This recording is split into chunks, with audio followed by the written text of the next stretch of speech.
నంద్యాల మండలం చాపిరివెల గ్రామంలోని ఇంటిలో గ్యాస్ సిలిండర్ పేలిన ఘటనా స్థలాన్ని పరిశీలించి అనంతరం ప్రమాదంలో గాయపడి నంద్యాల జిల్లా సర్వజన హాస్పిటల్ నందు చికిత్స పొందుతున్న బాధితులను శుక్రవారం మాజీ ఎమ్మెల్యే శిల్పా రవిచంద్ర కిషోర్ రెడ్డి పరామర్శించి వారికి అండగా ఉంటామని హామీ ఇచ్చారు.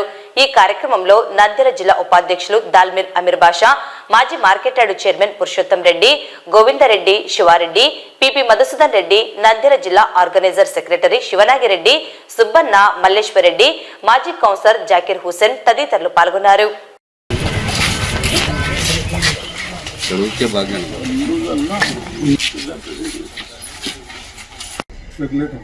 అది వేలి పట్టించుకోలేదు.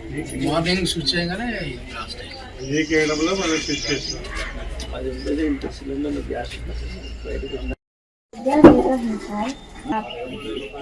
ఉండడానికి జాకీలు పెట్టి కింద ఎత్తి గుంపు తీసుకొని వచ్చినారు.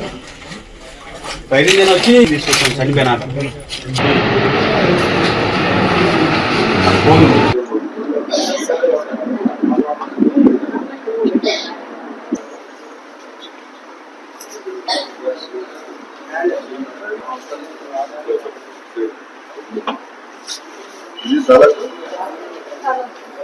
పైన